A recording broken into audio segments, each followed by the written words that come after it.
Today, I would like to go with you on Megilat Ekha. Still in Megilat Ekha, we're talking about a little bit of halachot that, as Chachamim tell us, משנכנס אב ממעטים בשמחה.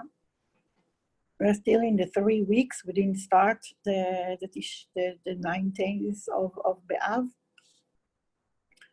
So we understand that how do we reduce in rejoicing.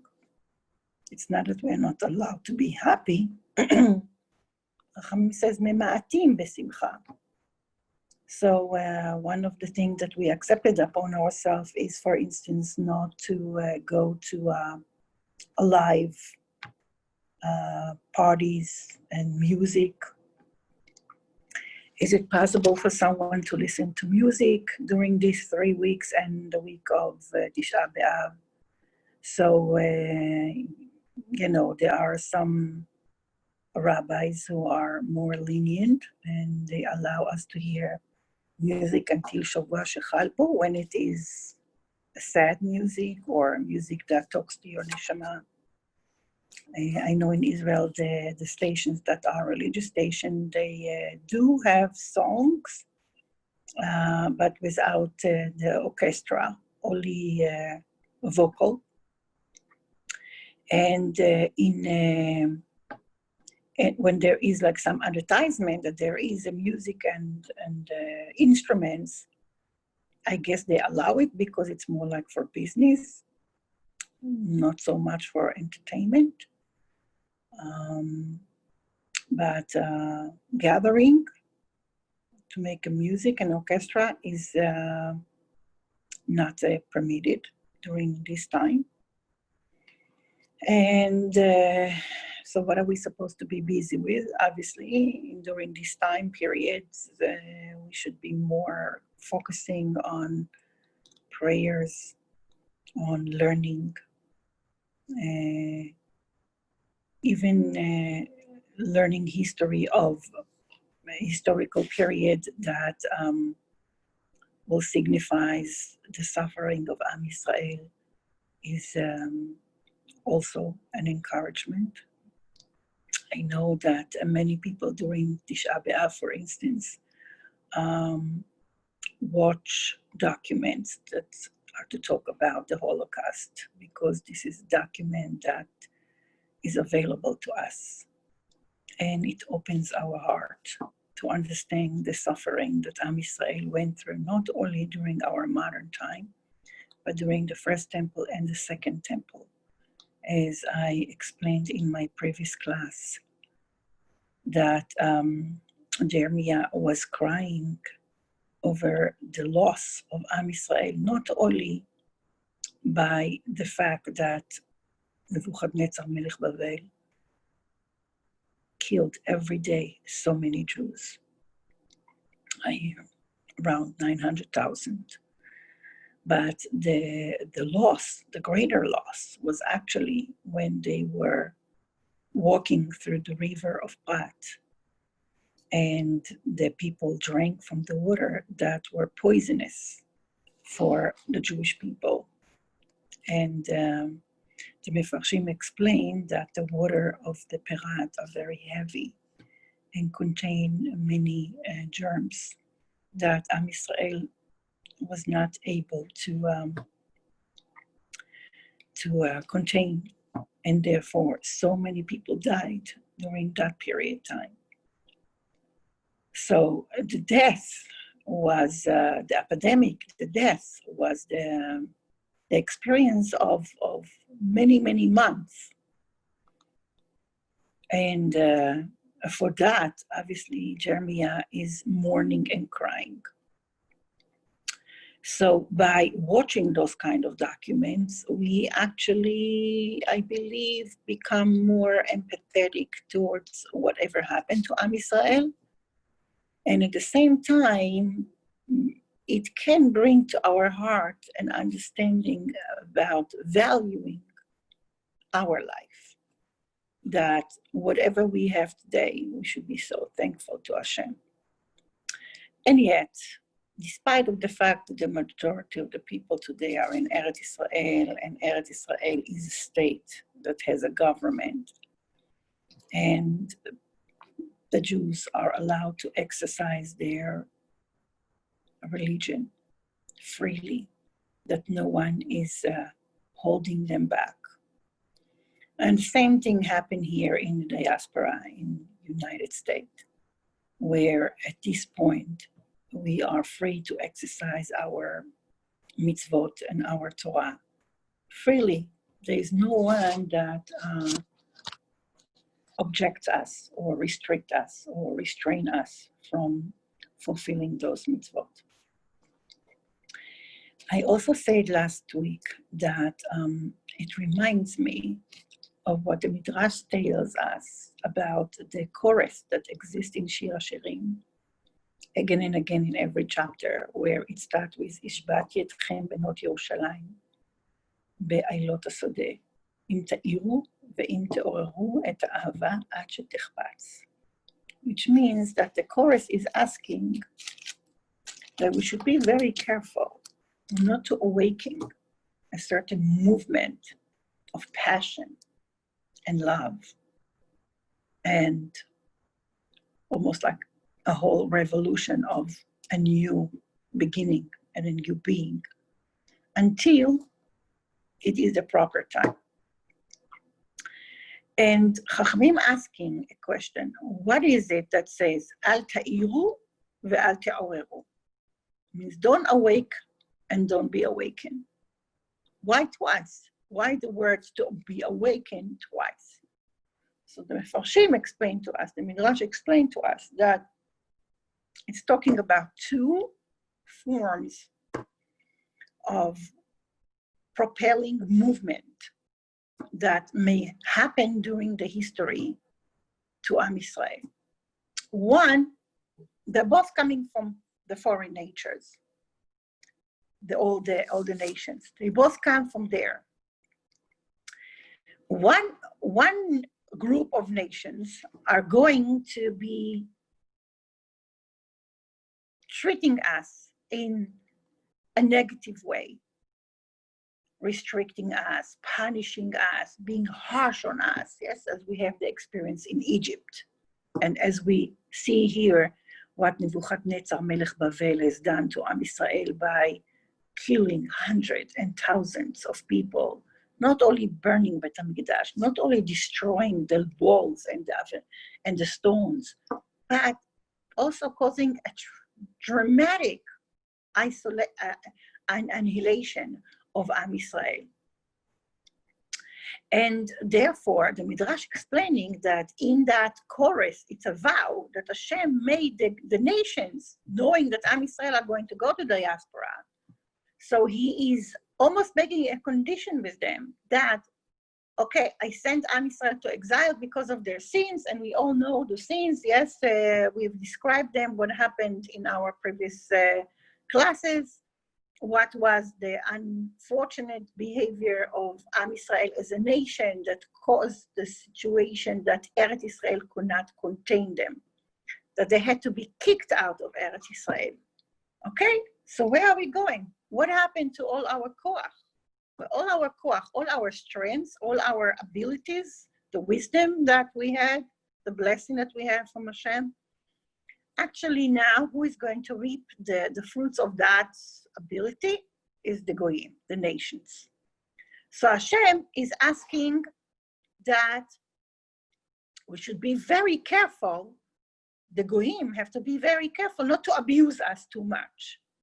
Yes, to restrain us, to make us always on guard, to set the boundaries for us so we are not going to feel too comfortable and too easy, but not to harass us too much, to give us some kind of autonomy, some kind of independence, some kind of an ability to live and thrive and learn the Torah and do our mitzvot. And through that, even though we're not in Eretz Israel, to influence the people around us.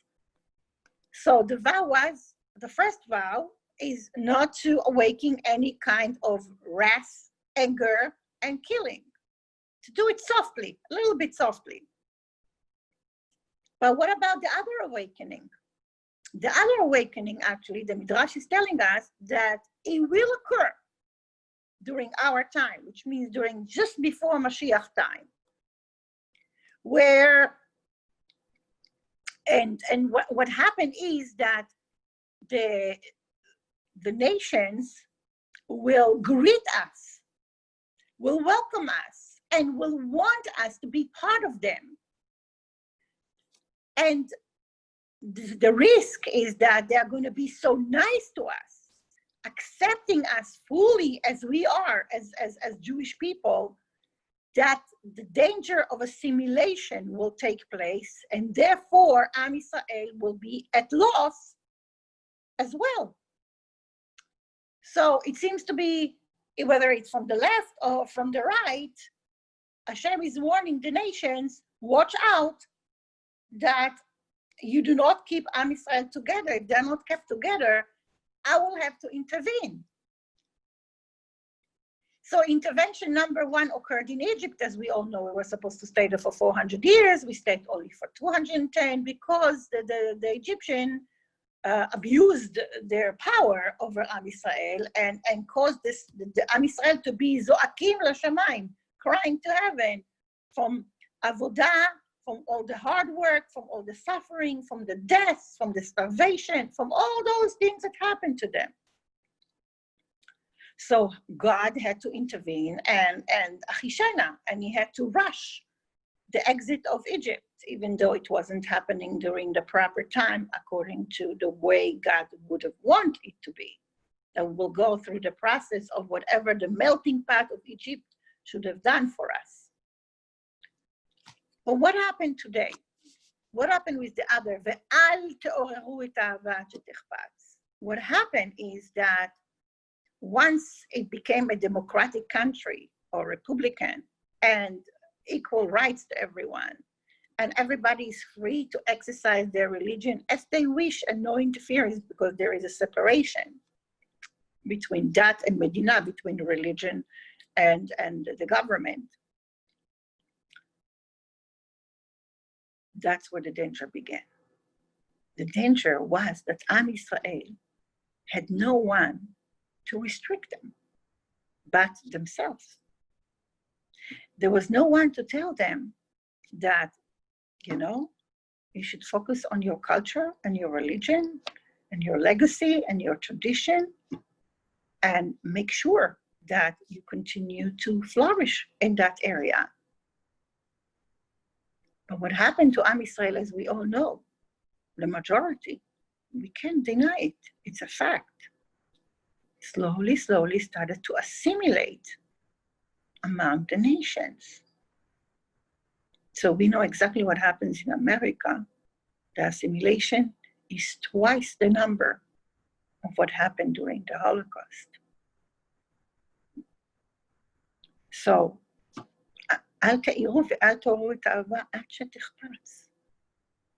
so is that, are we supposed to learn something from the foreigners, from the goyim, from the nations? Should we adapt some of their knowledge, technology? It's a very thin line. As we all know, we're struggling with it every day. So what we understand from that vow and what we're going to understand from Jeremiah in Sefer Ekha is that there is a tremendous deal of confusion. And chapter 4 and 5 actually describing us what will be the danger after the calamity of Am Yisrael when they reach the diaspora. In chapter Dalet, it says like that, Echa yu'am zahav, yishne haketem atov, tishtapechna avnei kodesh berosh kol chutzot. How is it possible? Is it possible that gold will change its color? I mean, this is a one pure metal that no matter what you do with it, it stays gold. It doesn't change the color It purely is gold. That's why we use it for Aaron Kohen, yes, who represents the golden clothes that he had, and Bet HaMikdash that had so much gold around it, to signify for us that this is a metal that does not change. It stays pure forever. But Jeremiah is telling us that something very strange happened. Is it possible that the gold will change its color, will get confused, will be tainted? Yishne aketem atov, that good coloring, yes, ketem means like a stain, but it means like a tight coloring. Can it suddenly differ? Transform? תשתפך מאבני קודש בראש כל חוצות? Is it possible that the holiest stones will be thrown like nothing?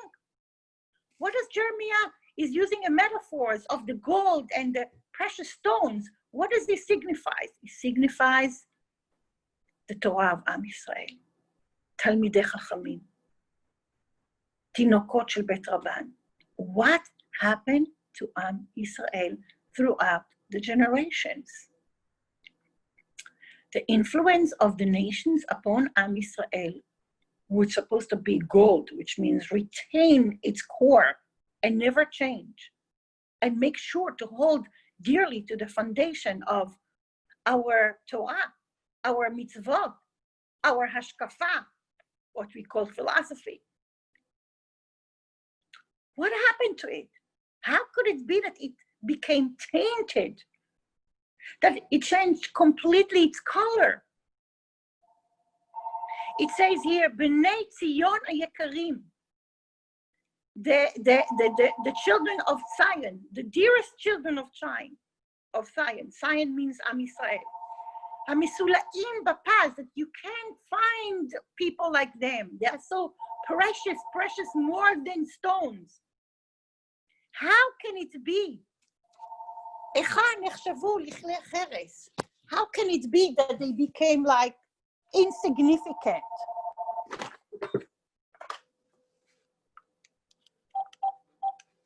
Sorry.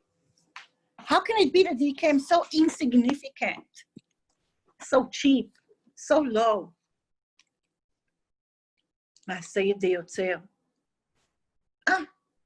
So we're looking for other people to shape who we are? Do we need other cultures to let us know that our tradition, our Torah, is the holy of all holiest, that everything is in it, as Chachamim tell us? Afoch ba ve'afoch ba, ki kula ba. You turn it, you turn it, you turn it. Everything is there. So what happened to Am Yisrael that once we were thrown into the diaspora, we became so impressed and astonished and want to adapt and to every whim that the nations are coming up with. Every fashion, every movement, every style, it has to be that we want to copy the goyim. We want to copy the nations. And what happened of us being original? As Yirmiyah says, is it possible that gold can change its color?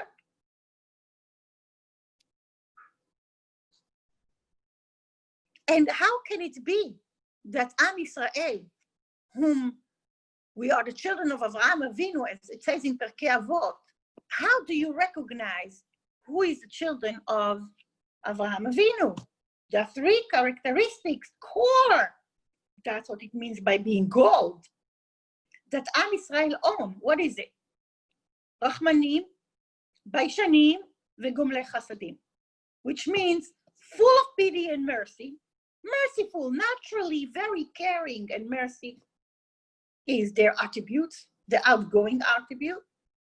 Gomlei Chasadim, which means act of kindness, is a first nature, not even a second nature.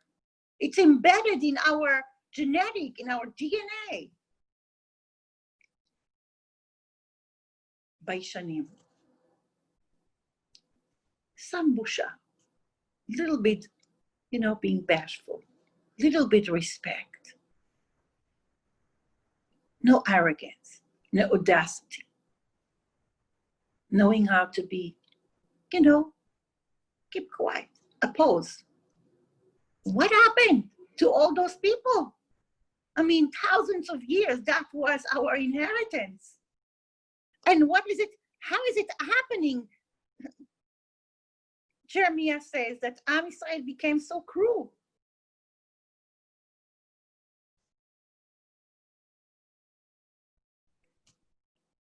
How can it be that the people started to deteriorate and become hypocrites? One in the mouth, different in the heart. That's one problem. Be con artists, dress a certain way, act another way. How can it be? Look what Jeremiah says here, ויגדל עוון בת עמי מחטאת סדום ההפוכה כמו רגע, ולא חלו בידיים.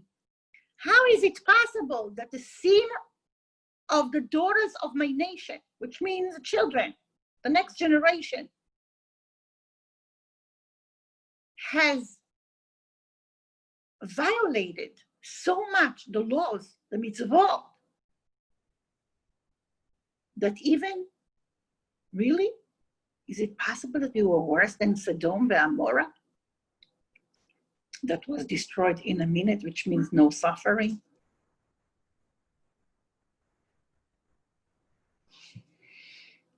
Is it possible that Am Yisrael will fall so hard?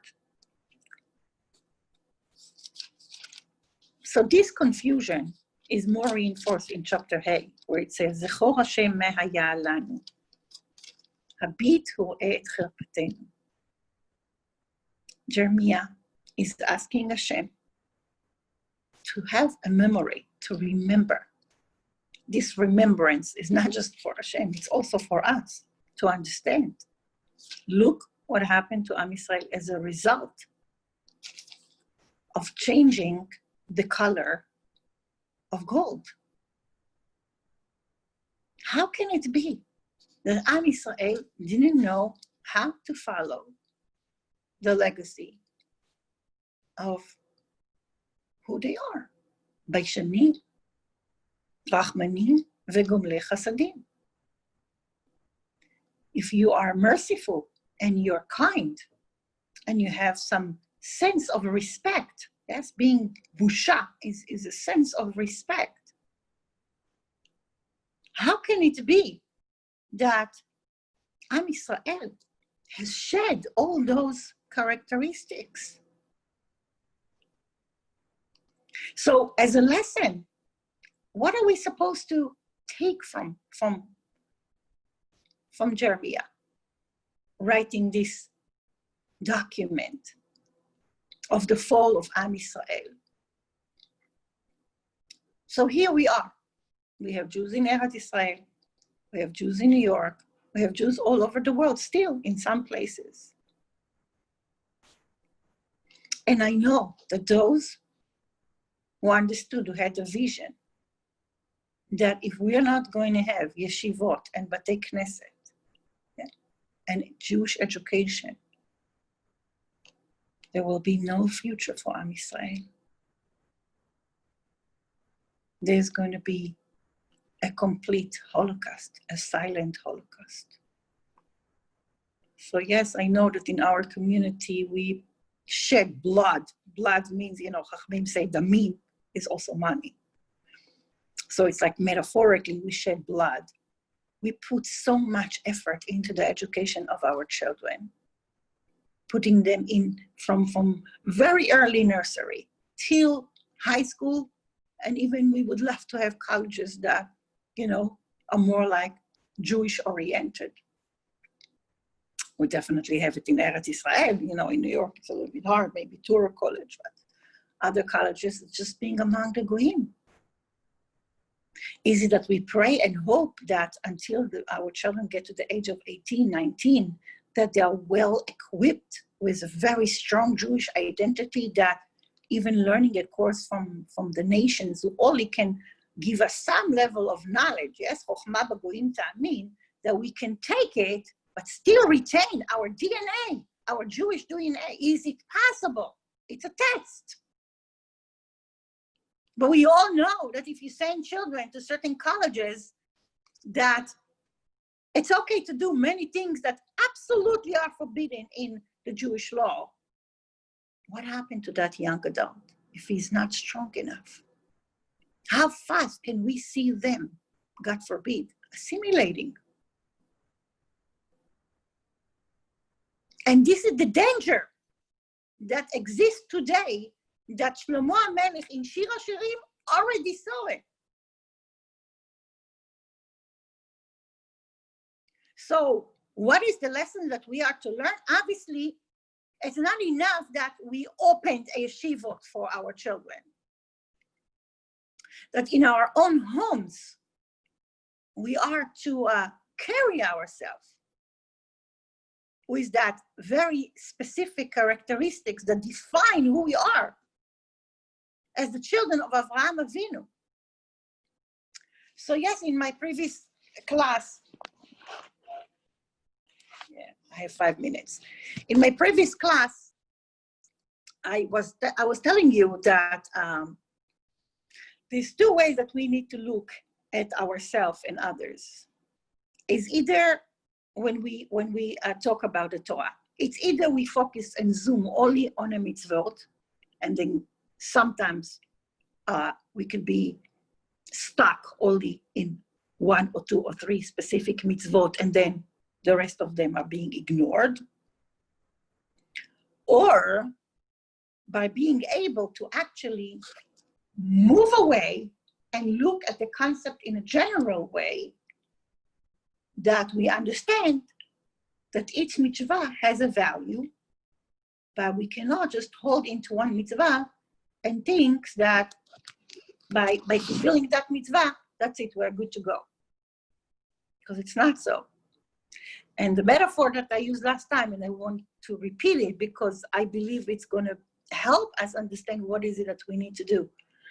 Is it that when someone is in the middle of the forest and sees this fruit tree and that fruit tree and start to enjoy that fruit and this fruit, may get lost in being under few fruit trees, that for a reason he forgot that it's not just the fruits, but there is the forest. Vice versa, there could be a person that is being taught again and again and again about the values of the Jewish tradition, that we are to be kind, a broad number, a broad concept, merciful, a broad concept, have respect, it's a broad concept, having a high level of integrity, it's a broad concept. So it's like I step out of myself and I look at the forest and all I see is like that horizon and the view. And I'm so impressed by that beauty because I'm sitting so far so I can enjoy. But when I come closer and closer and closer and see that tree and this tree and how much this tree has to be trimmed and how many thorns are around that tree that I have to take care, and then so the tree is going to be growing higher and higher. This is where we are to learn from what Jeremiah is telling us again and again, not only through the book of Ekha, but also his book of Jeremiah, that we need to combine the 2 concepts together. Coincide, it must be coincide. I need to encourage concepts, broad concept, and then to zoom them and to see how a specific mitzvah is helping us to be connected to Hashem and to connect it to the core of where we came from. Avraham Avinu. That we came from a core of Rachmanim, Baishanim, Vegomlei Chasadim. This is not the time to show how every mitzvah is tied into those concepts. So, what is our biggest lesson? Is obviously we should continue learning, because through education, we discover so many tools and skills that allow us to move from thoughts to words and then action. So obviously, actively doing certain things shape who we are and move who we are. And this is what Hashem wants from us. Ha'ava shetechpatz, that the love that is desirable. So let's hope that we're getting to that place. Each and every one of us should ask themselves, where am I in that place? Incorporating the details, because God is in the details, and at the same time, staying up, away, and asking myself or ourselves, where am I in all that? Am I kind? Can I say I'm merciful? Can I say I'm respectable? I have this bashful in me. And these three have so many channels that from them stem so many ideas and concepts. So let's hope we're in the right direction, because I'm sure our community, our beloved community, has those amazing leaders and visionaries that make sure that this community will keep in all possible way the legacy of Avraham Avinu, who has taught us not only to believe in one God, but to walk in the path of Hashem. Thank you so much.